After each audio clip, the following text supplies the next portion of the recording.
I think it's Joe's mentioning of the price point is a critical factor because what happened was in the 70s with the two Arab oil embargoes, when we were importing something like a third of our oil, it really impacted. I mean, I'm old enough to remember sitting in long lines to get gasoline. You had to have odd or even license plates on certain days when you could get gas or not, that sort of thing. That really drove what Bob was talking about with Carter and put in all this new legislation. As a result of that, as Bob indicated, our consumption of oil went down. I mean, the price of oil went from 25 cents to 75 cents in like a few weeks. That was a tripling of the price of gasoline. Young kids don't know that now. That really drove that. We actually reduced our oil importation. The peak price of gasoline was in 1980. That price, when you take into account inflation, stayed the peak until 2005 after Hurricane Katrina. Many people do not realize that until we reached the price of $3.50, $4, we actually were paying less when you take into account inflation than people were paying in 1980, a lot less. So the price really does make a big difference. I have a personal story. In 2005, my car was dying, and I was going, okay, I'm going to get a hybrid.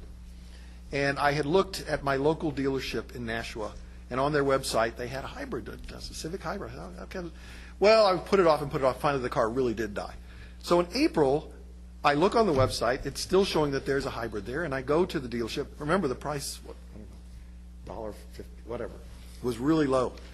I go to the dealership. I say, I want to buy that hybrid. They couldn't find it. The interest had completely waned. The price of gasoline had been going down. Nobody was interested in them. They literally had parked it somewhere else. It took them a half an hour to find it. They sold the car to me at below dealer cost. And then that August, Hurricane Katrina hit. Our production, 15% of our production in the Gulf was knocked out. And the price of gasoline skyrocketed.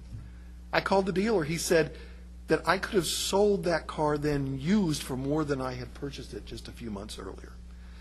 So the reality is people have kind of a short-term view of the pricing of these things that really drives things.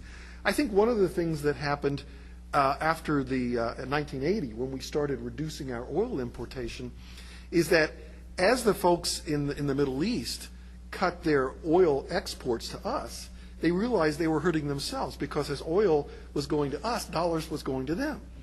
So the oil exporting countries managed between about 1980 and 2005 to keep the oil price between $20 and $40 a barrel. Okay, if the price was getting too high, they'd increase production because they knew that would feed us. And by the way, we bought a lot of SUVs and other cars because when we increased our production of these energy hogging, it would increase our use of oil. It would guarantee the flow of dollars to the oil-producing countries. Until we hit 2005, and then with Hurricane Katrina and other factors, the price skyrocketed. Well, now the price has gone down. It's back up to 60. 70 now? Okay. See, a lot of this, I think, is driven by speculation. But here's what I think is the reality. There are many scientists who believe that peak production of oil worldwide has been reached, probably maybe now. A scientist named M. Kim Hubbard predicted that the peak in the lower 48 states would occur in 1970. Of course, he was laughed off the stage in 1969 because the lower 48 had the highest production it ever had. Well, of course, you always have the highest production right before you hit the peak.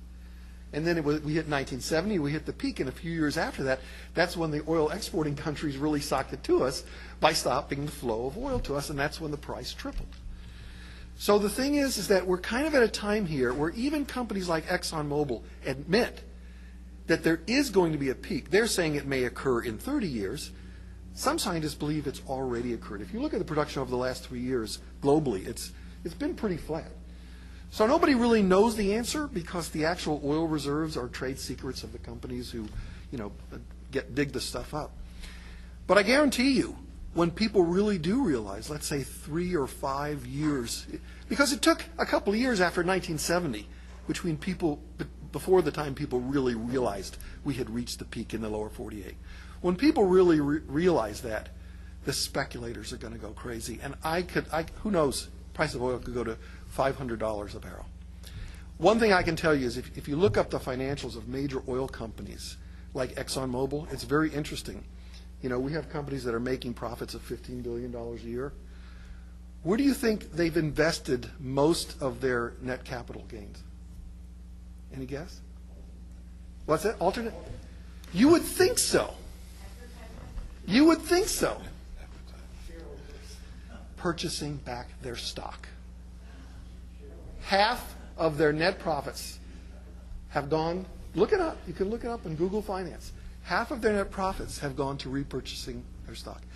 If you are a company that sells a commodity like oil, and you know that in the future it's going to be in very short supply, and therefore your product is going to rise in value, and if you're a corporate manager or an officer of that company, you want to do a reverse dilution of the stock so that you own more of that company, so when the price skyrockets, your shares are going to be worth more. So it's not a secret. It's not a secret. The oil companies know it. Now our country knows it. A lot of our general citizens don't realize this is coming. So we are in a short-term slump because of financial issues. We kind of burst of a little kind of financial bubble. But believe me, in the future, as I said before, we're going to have to do it. And the price is going to demand that we do it.